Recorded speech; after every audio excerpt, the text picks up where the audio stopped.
Hello, this is Vanamali. First of all, a big thank you to all my subscribers. One thing I want to state, I guess I'll be repeating this quite a bit. Uh, uh, my videos are not going to appeal to a lot of people.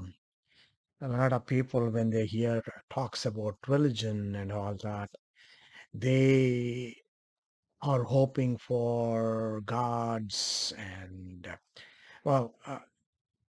happiness and joy, how to achieve happiness and joy, how to um, get rid of pain and suffering and all that stuff. And what I preach is the opposite. And this is one of the videos is that I will be doing the same. Actually, the Buddha preached that. Hinduism preaches this. And that's what this video is about. The Buddha's mistake. Uh, Buddha did not gain enlightenment under the Bodhi tree. That's what Buddhists believe, that he gained enlightenment under the Bodhi tree in present day Bihar in India.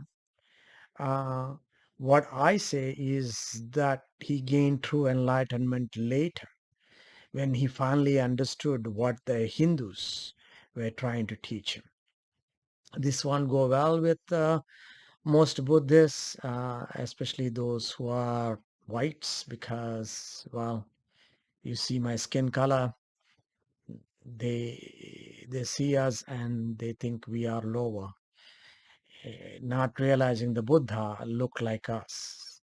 He was not white. He was dark like us. Anyway, I think most people know the Buddha story. Just to recap, um, Buddha was born a prince. His father was a king, and astrologers at that time that the king consulted told him that the Buddha would become an emperor, a king, a powerful king, an emperor, or a monk, a holy man. And obviously, the king did not want his son to become a holy man, so he surrounded his son with luxuries, made sure that he is surrounded by young, beautiful people. Everything was nice and everybody was nice and happy. Um, he did not let any pain and suffering come into his son's life. Buddha basically lived in a golden cage. But then, once the Buddha became a young man, one day he decided to go out and see the world beyond this cage that his father had set up for him. And as he went around the kingdom on his chariot, he saw an old man. He had never seen an old person before. Um, and he saw poverty, he saw pain and suffering. And he asked his charioteer, what are these people? How are they in pain? Who is this old person? And this charioteer told him, hey, look, this is how the life works. This is real life. And that changed the Buddha.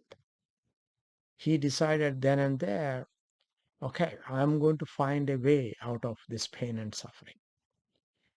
And so he left his kingdom, gave up being a prince, and became a monk.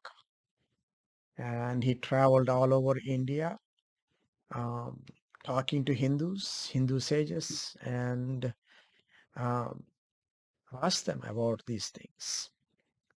And what they told him was not to his liking, because the Hindus told him that that his um, quest was futile. It will not, he will not succeed. And number two, that Hinduism does the opposite. Through the concept of reincarnation, it says, come back. It says, uh, it shows a way in to pain and suffering. whereas the Buddha was looking for a way out of pain and suffering. And this was the total opposite of what the Buddha was seeking. And so finally, he kept thinking about it, and they say that under the Buddha, under the Bodhi tree, while sitting under that tree, he finally gained enlightenment. Um, he found a way out of pain and suffering, uh, getting rid of desires, the middle path. But the key was to get rid of desires and aspirations, because the Buddha understood that these are the quest, these are the desires that we have for whatever in life, to be a rich man, to enjoy life's pleasures, and to be a big movie in today's world, movie star, sports star, whatever, um, was the reason for our dissatisfaction, because, well, uh, obtaining those desires is hard. Uh, a lot more people fail, only a few succeed. And so he saw that as the cause of our pain and suffering. Um, and most of us, we are all seeking the same thing, a way out of pain and suffering. And according to the top two religions, Christianity and Islam, the answer lies in God, a God who is more like a king, dictator. You must believe in him, you must obey, submit to him, sing his praises, believe only in him and no other. Uh, how even the most educated fail to see a king, a dictator like Putin, is blows my mind, unfortunately. And if we do that, these gods will be pleased and give us, that's the operative word, give us a life of ease and comfort in heaven. That's the idea. So it happens after this life, death, after our death. Or they say that he's coming any day now. They've been promising this for centuries and yet keep finding new suckers. Crazy. The knight in shining armor is coming any day now to save us damsels in distress. Magic, miracle, boom. We will all be living the happy, easy life. Done in 2 minutes. That's the ticket, you know. Magic, miracle, prayer. Yes. That's how we get the good life. Uh, the Buddha taught a way out of pain and suffering here in this world. Uh, get rid of these desires, aspirations, and then you will be happy, content, uh, enjoy life. But then a strange thing happened. Later in life, the Buddha started teaching Bodhisattva. He taught rebirth. A Bodhisattva is a person who eschews the pleasures of heaven and comes back to earth. Wait a second. That's the opposite of what the Buddha had been preaching all along. He had been preaching a way out of pain and suffering. And now he's preaching to come back to this harsh life, to face a life of pain and suffering. Total opposite. What happened? Because the Buddha finally realized, understood what the Hindus were trying to teach him, that life is, it comes with pain and suffering.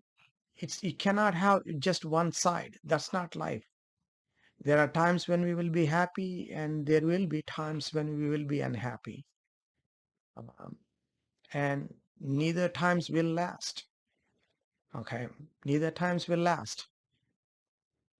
But we cannot wish for just one side. That's not a life. That's mere existence. And then the Buddha realized uh, that desires, aspirations are what gives meaning to life, right? I mean, without desires, aspirations, what is life? We all want, especially in the modern age. I mean, at that time, remember the Buddhas at that time, they were not that many that people can aspire to, right? That many dreams. But today, look, I mean, people have started companies in their garages and become multimillionaires, billionaires. Uh, People dream of becoming movie stars, sports stars, writing that great novel, becoming that famous person, find a cure for cancer. There are so many dreams, aspirations that we can aspire to. It is hard, of course, it is hard. And a lot of people give up, especially the weak, the lazy, who don't want to put in the work. Because these aspirations, dreams and aspirations, they come with work. They won't fall on top of our heads. We have to work at them. And these weak, the lazy, the coward, they give up. And sadly, they fall for the cheap promises of the top two religions. This God will make it happen for us. And what do they end up with? Heaven, pleasures of the flesh. That's it. Sit around doing nothing, no work, no worries. That's it. And the Buddha realized that that is no different from most animals,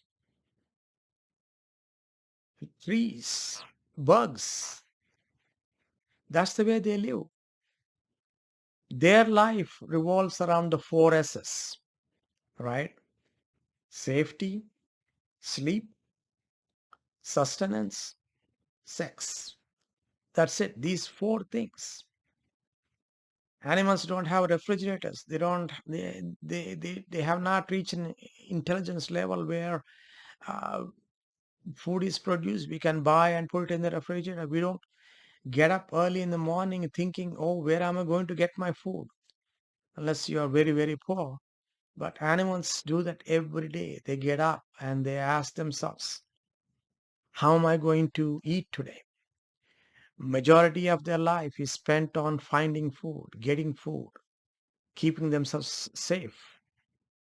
They sleep with one eye open. And of course, carrying on their bloodline, having progeny, having kids. Um, that's about it. They don't dream of becoming movie stars or writing the great novel or finding a cure for cancer. None of that. And heaven is descending to their level. And that's what Hinduism is saying when it says that people come back as bugs, as lower life animals. They are talking not about Hindus, but those who chase after heaven, self gratification, self pleasure. They become animals. There's a famous quote by John Stuart Mill: better to be Socrates dissatisfied than be a satisfied pig, than a pig satisfied. Let me repeat that. Better be a dissatisfied, better be a Socrates dissatisfied than a pig satisfied. So many people are choosing to be pigs, to be satisfied in heaven, self gratification, self pleasure. That's it. No more dreams, no more aspirations. And even the best of minds don't ask, why would any being keep people living like that? Okay, first, that's the wrong word, living. It's not a life, it's just existence. A pig exists, it does not live. Your pet exists. That's not a life. That's not a life that you would want, right? Would you want to become a pig? No. Yeah, it's a good life. Its owner takes care of it, gives it food. It lives in an, I guess, for its kind, a nice house, lots of food, and no threats. Sleep all day. Wow, good life. That's heaven, basically. That's what heaven is. God doesn't have to create a entire world for such people to live in. He'll recreate them as pigs, as pets, as dogs, and they will get their heaven. And then the second thing that the Buddha understood was that to be a hero, to reach for the hand of God, basically. You see a disaster and everybody is running away. What is the hero doing? He's running towards the disaster. Wait a minute. Pain and suffering is awaiting him there. He could lose his life. This actually happened in Pakistan, I believe, where a bomb went off, a terrorist bomb went off. Yes, Muslims are also victims of terrorism. Um, and obviously, people were killed, people were injured, people lost their limbs. They were screaming, shouting, blood flowing. And a lot of people rushed in to help. Well, there was a second bomb. Imagine that. That's what the hero is risking. When he rushes towards the disaster, area of disaster, the disaster could still be going on. He could be one of the injured. You see Superman movies. What is Superman doing? As soon as a disaster strikes, he rushes towards the source of the disaster. He is risking his life. But who is braver? The hero, the human being, the hero, or Superman? The human being, because Superman is protected. He's got magic. Very little can harm him. But as we as humans know that a lot of things can go wrong. By rushing into danger, we are putting our lives at risk. But that is what Hinduism is asking us to do. Reincarnation is asking us to do. You cannot make God proud by running away from life, by thinking, I want to be a pig. I just want to sit and enjoy myself. You make God proud, our Father, God Rama proud, by doing great things, by your aspirations, your desires. That's how you make God proud. And this is again and again, I make this personal appeal to the Jewish people. Uh, God needs you here. I don't know if you believe in heaven or not, but uh, God doesn't need another shameless freeloader sitting in heaven, idle in heaven, doing nothing. God needs good people, strong, tough heroes here to fight this unending hate, 2000 years and counting, and with no end in sight. God needs those people here on earth to fight this hate. And that's not the only thing. There's poverty, there's disease, there's discrimination, of course, anti Semitism, uh, dictators under needless wars, climate change. So many things that we need to fight. And that's why Hinduism, with the concept of reincarnation, is saying, come back, go towards pain and suffering, not away from it. And imagine that out of the four top religions, only Hinduism is asking us to do that. The Buddha, with the concept of rebirth and Bodhisattva, also taught the same thing. But many Buddhists ignore it. They do not like that. They emphasize the other parts of the Buddha's teaching, the way out of pain and suffering. Unfortunately, that's what gets most followers, I guess. Most people want to hear way out, a life of ease, comfort. That's what they want to hear. And they don't like this idea of coming back.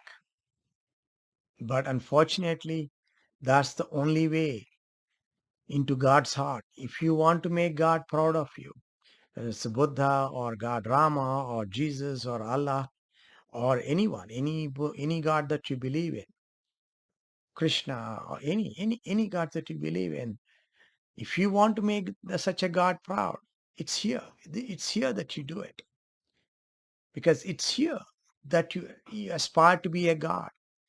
What is God to you? What is God to many people? The giver. He will give us what we want, the good life, right? He will give us that. And by being here, you have the opportunity to do that. Donate to good causes, volunteer for good causes, help those people in need. And now you're elevating yourself to a God level. God sees the son and goes, that's my boy, that's my girl. You earn a place in God's heart. That's the true goal, not this cheap pleasures of the flesh in heaven. I'm sorry, that's disgusting. Um, and amazingly, it seems I'm the lone voice talking about all this. It's just amazing to me that how so many, even the best of minds, seem so brainwashed by the idea of heaven. It's just totally disgusting to me. But thank you for listening to me. Thank you. Bye.